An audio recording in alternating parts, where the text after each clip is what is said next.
moves in the portal, a lot of coaching changes, but one thing remains the same. It's the fan bases that show up every Saturday for these teams.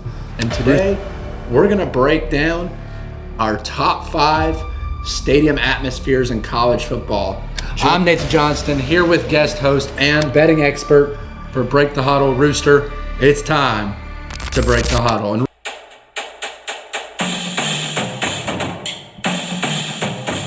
And today we're with Rooster and betting expert for Break the Huddle. Rooster, good to have you back for another year. He's going to be dropping his season over and unders for each college football conference in the next few weeks. Be on the lookout for that. We'll plug his Twitter account down below. But Rooster, good to have you back for another year. It's been a while, and you're full-time now. How does it feel? It's great to be back, Nate. The last couple of seasons, I've been busy towards the beginning of the football season, but this year I'm able to just dive headfirst in. I'm able to take some breaks and really look into the matchups, the statistics coming in. Boom. And I've really got some exciting picks coming up. I really think that people are going to be shocked by some of my preseason over-under win total predictions. And if it's okay, can I throw just a little teaser in there? Absolutely.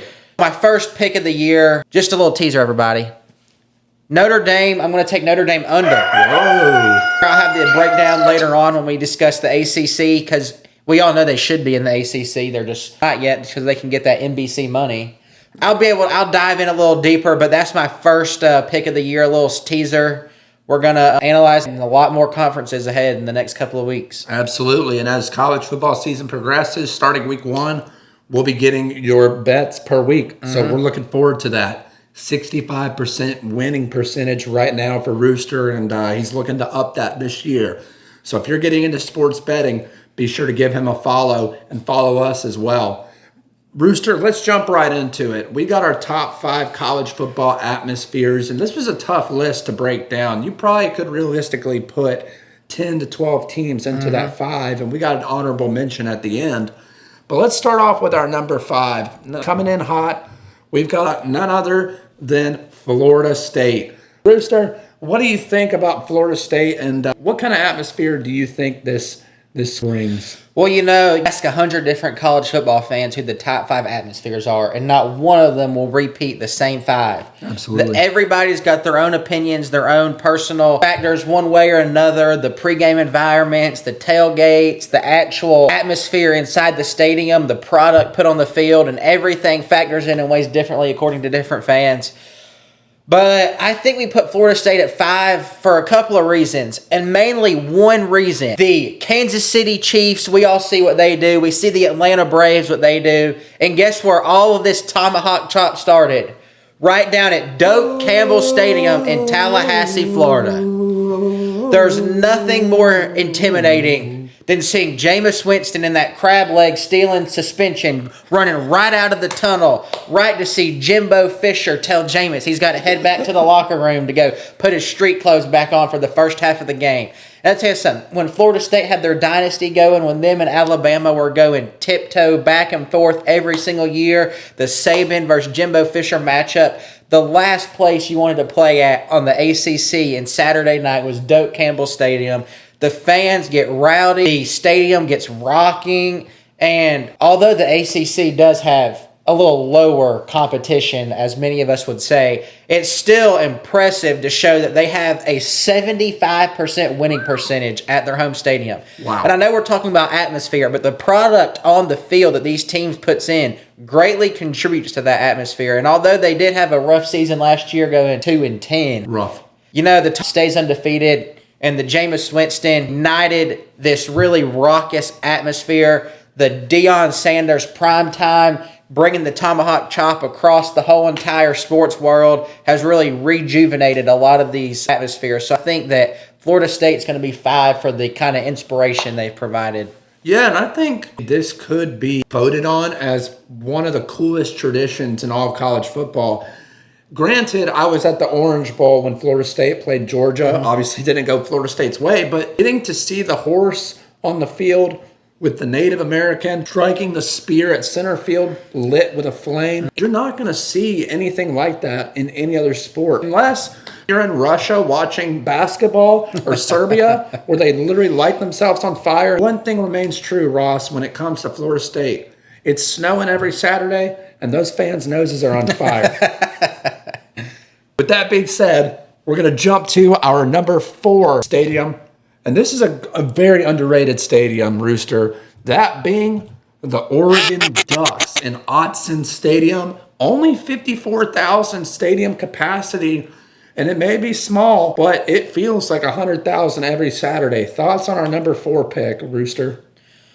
I really think that the Oregon Ducks, they get their stadium, their atmosphere is really slept on because, you know, they for the couple decades, they've been in the Pac-12, a conference that really hasn't gained a lot of publicity.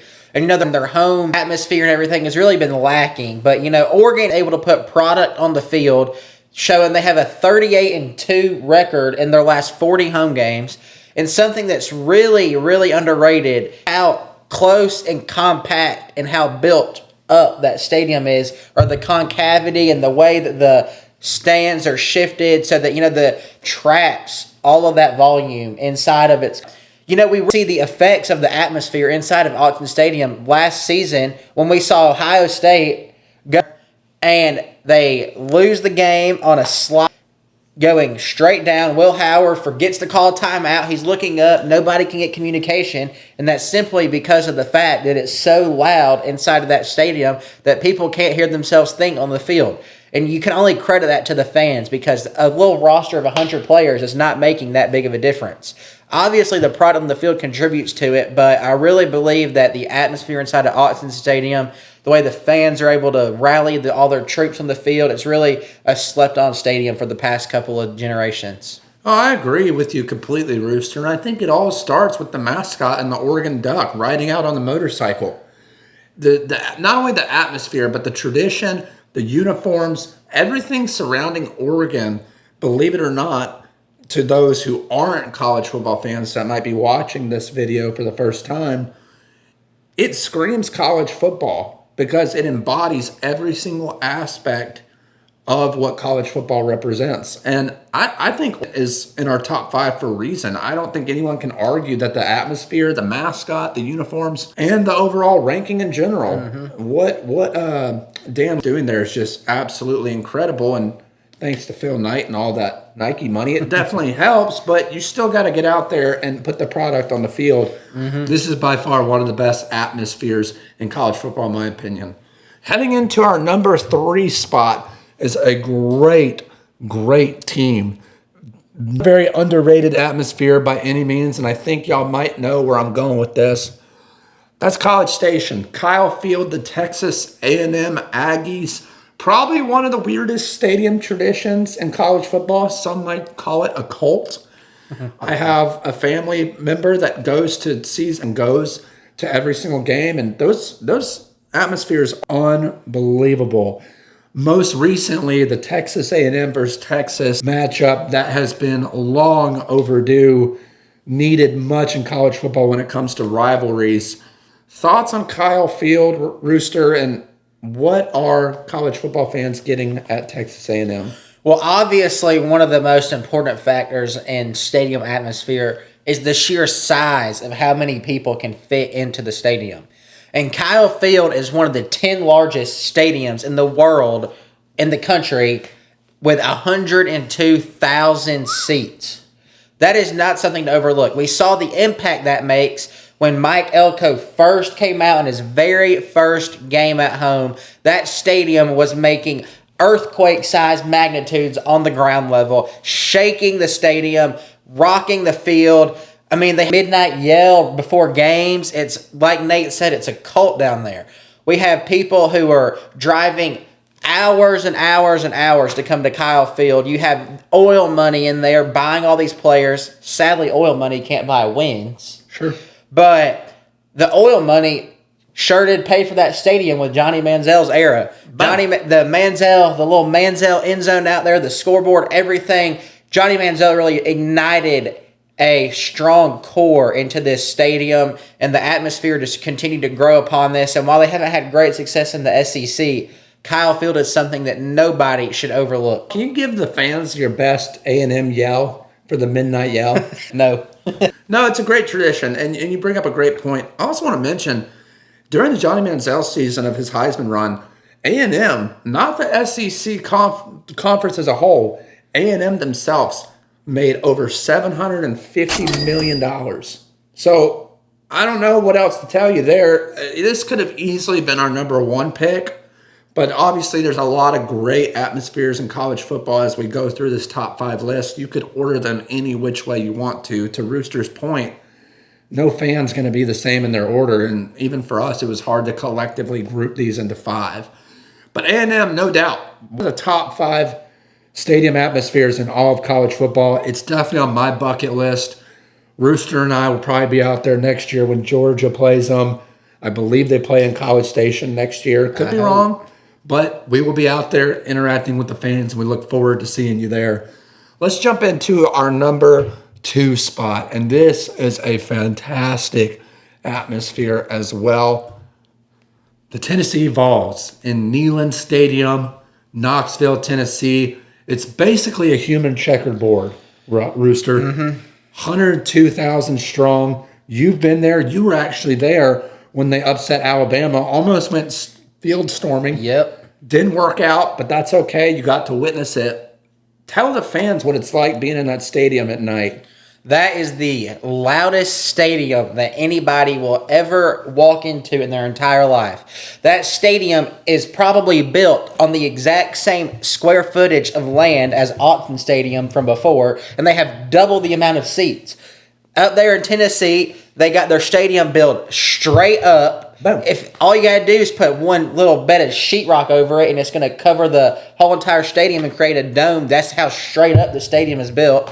I mean, the trap inside the stadium, you can't hear yourself think. You go to bed and you have nightmares of Rocky Top. You either have dreams of Rocky Top because you're a Tennessee fan who just had great jubilation from their amazing win, or they're having depression from having to choke away the final pick 6 against maybe Georgia this year. Sure. We all know that they're scared of but we have to put our biases aside. Absolutely. But when Alabama missed field goal, Tennessee made the field goal to win the game 52-49. I wanted to run right onto the field. Sadly, I couldn't. But I wanted to grab that goalpost and just throw it right into the Tennessee River with those students. That was one atmosphere that I will never forget. It was the loudest stadium I've ever experienced in my entire life. They have not many stadiums can get the fan community together. They have checkerboards. They have the orange out. Sometimes, if they're feeling a little frisky, they have the black out. Yep. They may have the white out. What? They're the only team that I know that is able to grab their entire community and get all of these themes every single week, and it's always a huge inside the fan base, and it always brings up great energy and excitement inside. And you know, they say a home game adds about 3 points to the spread. I'd argue that the Tennessee home field advantage is at least a touchdown. And as we have here in our notes, Ross, 137 decimal level. That is insane. A vibrant tradition like the Vol Walk, running through the tee. There's nothing better than that in college football. And good old Rocky Top. Not to mention, if you go there and you have a come to Jesus moment, well, guess what? You just walk right outside and get baptized in that beautiful water of the Tennessee River. Mm-hmm. It is just spectacular. From start to finish, the atmosphere, the fans, everything about this Tennessee culture just embodies what college football is about. And that's why we have Neyland Stadium ranked as our number 2 college football stadium atmosphere. Coming in at our number 1 spot, coming in hot at our number 1 stadium, drum roll please, it is Death Valley. Go Tigers! That's my best LSU impression. That was probably horrible. I'm sure a booze bag would do a better job than that. But speaking of booze bags, Rooster, you know, LSU definitely the best atmosphere in college football from start to finish. I've heard rumors that you can hear the stadium noise across the river as well. And there's just nothing Death Valley on a Saturday night, first Alabama prime time. Could have done without Gary for a few years on CBS. He kind of ruined the call. But outside of that, thankfully we don't have to listen to him anymore. Rooster, give your take on Death Valley, and is it truly the number one atmosphere in college football? Well, first off, I know it's controversial, but we have to anoint Tiger Stadium and LSU as the real Death Valley. Clemson can come in here and try to claim Death Valley, say that, oh, we have championships recently. Sure. Who gives a crap? They're playing in the ACC. Nobody cares about them Orange Tigers. Yep, sure. And then LSU, they always have, they can be awful at football, but they will always play good at home. No matter what the circumstance is, they could be sucking the entire season. Then fans are going to come in there and they're going to make sure, they're going to, Nate. What's that? They're going to make sure that the other team is sucking that Tiger.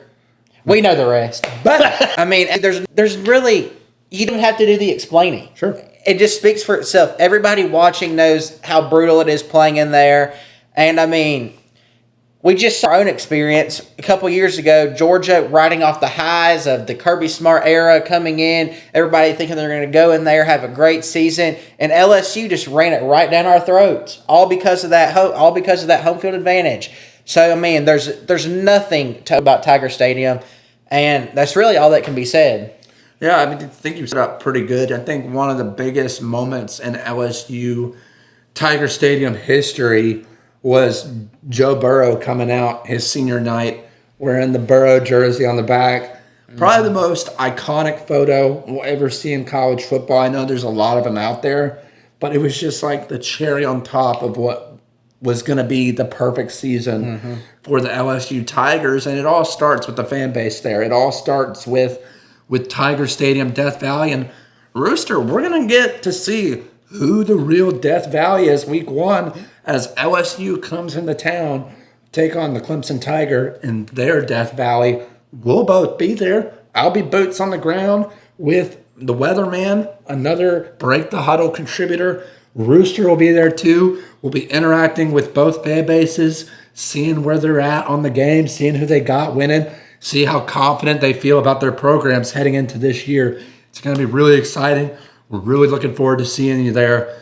Until next week, be sure to subscribe, comment down below who you think is the number one stadium atmosphere in all of college football, and we'll see you next week.